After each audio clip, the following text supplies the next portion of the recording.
There are at least a few of Bikini Bottom's food I would love to be able to sample, but there's also more than a bucketful I'd rather not cross paths with.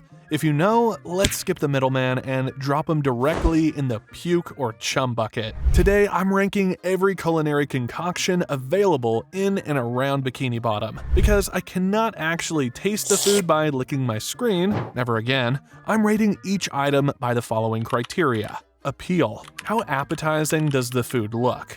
Taste potential. Would I actually want to try it? Practicality. Is it something that could realistically be made or eaten, or is it a bizarre one-off cartoon creation? And lastly, impact on the story. How memorable or significant was the food in the episode? I'm also only including food that has at least some kind of a recipe attached to it or can't be found in the real world. So no bananas, peanuts, or popcorn. Oh, and one last thing, I'm ranking these bad boys from the grossest to the mostest. Speaking of which, do you feel like you're living your life in C tier, while everyone, including yourself, is expecting you to climb to S tier ASAP in 2025? Feeling overwhelmed by external pressures and internal expectations can leave you stuck, anxious, or constantly comparing yourself to others, which sucks. I know. That's where therapy can help. A therapist can work with you to untangle societal pressures from your true values, break down those feelings of falling behind into specific manageable goals, and help you create a timeline that feels authentic, not imposed. They'll also give you tools to measure progress on your own terms and process feelings of inadequacy or comparison. This video is a paid partnership with BetterHelp, an online therapy platform designed to make starting therapy more comfortable and convenient for you. The new year is a blank slate, and BetterHelp makes it easier to begin writing a new story. Fill out a quick questionnaire and you'll be matched with a credentialed therapist in as little as a few days. BetterHelp's fully online format helps you connect from wherever you are and switch therapists anytime at no extra cost. Start fresh any day of the year with BetterHelp. Click the link in the description or visit betterhelp.com/spongetruths to get 10% off your first month of therapy. So here we go with F tier. SpongeBob Sunday. Okay, this is a great start actually, not because of the obvious dismal state of SpongeBob Sunday, but because of the opportunity for a teachable moment. Oh well, more for me. Let's start this thing with some Gordon Ramsay level advice. If you do not have the ingredients for a sundae, you cannot make it from just anything you have lying around the house. Ketchup, onions, peanuts, dirt, and rotten plants, this combination especially will not make a great sundae, or a sundae at all. Maybe a compost heap, not a dessert, zero appeal. Rusty on rye.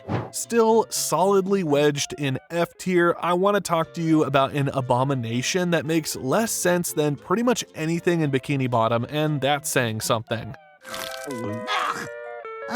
I'm sure it's an acquired taste. The Rusty on Rye. If you hear that name, swim for the hills, cause if you need to literally seance a ghost chef and his whole restaurant into existence in order to obtain a recipe, that's already a bad sign, but it gets worse. It's not food, even if it has 3 ingredients: driftwood, spackle, and shellac. Yeah, I also thought those last 2 words were made up, but they're not. It's basically 2 slabs of aged wood with gypsum and resin in the middle. A sandwich that doubles as a DIY project. Really, really delicious if you're a wood louse. But an insect shouldn't even be eating this next item. Aged patty. Honestly, this was the episode that made me quit a lot of, That's no urchin, it's a Krabby Patty. bad habits. Yeah, let's go with that. Krabby Patties are the business, as we'll get into later, but leave them lying around for a day or two and you've got yourself a biohazard situation. As in, bringing out the hazmat suit guys, not the plates and forks. Except if you want to zap your consciousness into a whole new reality where there's a giant hamster prancing around in a little green hat that's honestly much too small for him. Sounds like fun? Maybe a bit too much, because every morning when SpongeBob couldn't find Cuddle-E Hugs, his new friend that only he could see, he had to eat another aged patty to see him again. You get where this is going? And then he got the other people to eat aged patties as well so they could see him too. Otherwise, they wouldn't believe him. It was a whole thing. You had to be there. Chum and chum fricassee. Oh man, chum. Of course it's F tier. Imagine the most undelightful parts of the insides of fish, and then mix that all together, and when you're done, put it in a bucket and let it simmer in the sun for a few hours. Perfect for fishing, bad for haute cuisine. Yeah, I know that's weird because people in Bikini Bottom are technically fish and should love chum, but for some reason they have a bit of a firmer grasp on the ethics of cannibalism than your normal freshwater guppy. Anyway, so who knows what the hell Squidward was thinking when he quit his job at the Krusty Krab and went to work for Plankton. A real fricassee is a stew made with pieces of meat that have been browned in butter, then served in a sauce flavored with the cooking stock. Sounds effing delicious. So why did Squidward think he can make it by just reshaping chum? Taste potential? Thank the Lord I didn't have to taste that, even if it was his grandma's recipe. And now for the D tier, where delicacies go to die. Kerglugenpfeifer. First up, we've got the Kerglugenpfeifer, which really, you can say any way you want to. It's still gonna taste like garbage, exactly the way SpongeBob likes it. And not just likes it, it's his favorite apparently, even though I'm pretty sure Squidward made that name up on the spot. Now, to understand the whole scenario, you'll have to go watch the episode, but to paint you a quick picture, Squidward's living in both Patrick and SpongeBob's houses at the same time, as a rock musician and also a German dude, while they're living in a house made of garbage. You know, same old shenanigans. And to get SpongeBob out of the pineapple, he offers him this special, supposedly German cuisine, which is basically just offal meat from the garbage bin. And I would love to never see it again. Barnacle chips. Now, you can judge me, but barnacle chips are something I really want to try. Not because they sound remotely edible, but because I'm morbidly curious. What even are they? Aren't barnacles those crusty little creatures stuck to the bottom of boats, clinging for dear life in their barnacle-y little world? How do you even make chips out of those guys? Do you scrape them off with a spatula? Are they fried, baked, or just aggressively dehydrated? And yet, somehow the name sounds so delicious. You'd expect them to taste like salt, sadness, and maritime despair, but maybe, just maybe, they're amazing. Or maybe they're the ocean's equivalent of eating toenail clippings. Either way, I can't stop wondering. Sea nut butter. Still here in the D tier and moving on to sea nut butter, which, let's be honest, does not sound delicious. In fact, it sounds borderline offensive. Something about it just doesn't sit right, like it's trying way too hard to be quirky and nautical but ends up feeling, well, rude. And yes, I get it, it's just a play on peanut butter, but the name feels like it's one unfortunate syllable away from getting flagged by the YouTube algorithm. The more I think about it, the more my brain wanders to places that are definitely not family friendly. So how about we save ourselves the awkwardness, skip the mental imagery, and just move on to the C tier before this butter gets us demonetized? Sounds good. Great. And if you don't need therapy yet, you'll need it after you eat this next culinary disaster. Swedish barnacle balls. Well, drive me over with a motorboat and scrape me off the bottom, because look what we have here, folks. It's C tier and we have more barnacles. This time, Swedish barnacle balls, which actually doesn't sound that bad. And it even comes in a can, so you can eat at your campsite next to your home under the ocean.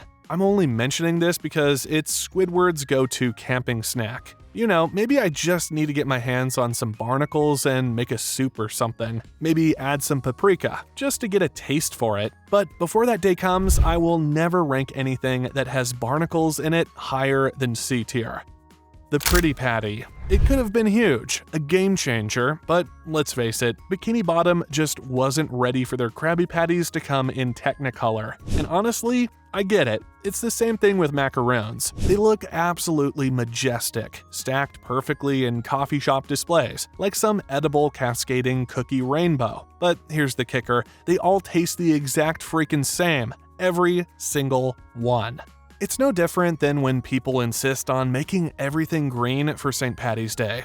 I'm sorry, but I prefer my adult beverages brown, the way nature and bartenders intended. And the same goes for my Krabby Patty, unadulterated and uncolored. Thank you very much. Adding dye doesn't make it taste better, it just makes it confusing. If I want art, I'll go to a gallery, not a burger joint. Keep it simple, keep it classic. Jelly cake. What can I say? This looks like an okay cake. Not sure what its significance is, but I thought, hey, that's a solid mid-tier dessert that appeared in a SpongeBob SquarePants episode. And here it is. Moving on to B tier. Kelp jerky. I'm not sure if it's because I've got a real bad craving for real jerky right now, but kelp jerky sounds oddly appealing. Sure, it's basically dried seaweed pretending to be beef, but with the right spices, it could totally work. Add a little smoky paprika, maybe some garlic, and suddenly it's less kelpy and more meaty. Plus, SpongeBob and Patrick make it look so chill. Just two besties, slowly snacking on some chewy goodness. Honestly, who doesn't want that kind of vibe in their lives? This is practical AF. And then there's the dream, sitting on fold-up chairs, munching on jerky, and watching trucks of money literally dump cash into my home. Why does stuff like that only happen to cartoon characters? It's a simple life goal, really. Good snacks, good company, and a casual fortune rolling in. Instead, I'm here craving jerky and wondering if kelp snacks are the closest I'll ever get to happiness.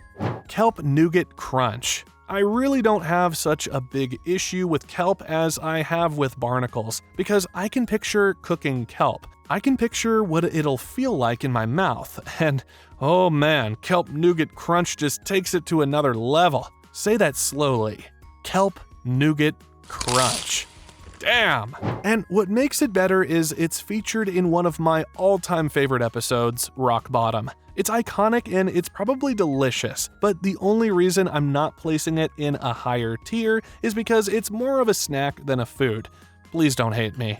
Fried oyster skins. Fried oyster skins is another SpongeBob food that just sounds goddamn delectable. Maybe I'm just projecting my love for potato skins here, and it's completely clouding my judgment. I mean, who wouldn't think crispy fried goodness? Sure, I know these particular skins turned Patrick's breath into something resembling diffused poop. But hey, sacrifices must be made for the greater culinary good. I still had to place it in this tier though. Why? Because Patrick's passion sold me. The way he mistook the intercom at Squidville for a drive-thru showed me how much he adores this stuff. That level of commitment to food is inspiring. Patrick's a simple guy with simple joys, and I trust his judgment. If he's willing to embarrass himself for some fried oyster skins, then honestly, sign me up. Even if my breath ends up smelling like garbage disposal, it might just be worth it. Secret Patty. I slipped the Secret Patty into B tier, although it deserves much less. The episode really calls out hipsters in a special way. Just because something's newer and weirder doesn't mean it's always better. Like the Secret Patties, for instance, which were very cool looking. You know, that nuclear laboratory shine really grabbed my attention, but it turned everyone that ate it into freaky monsters. And it really felt good when it happened to those two fish hipsters. But enough about my unresolved issues. Welcome to the A tier, people.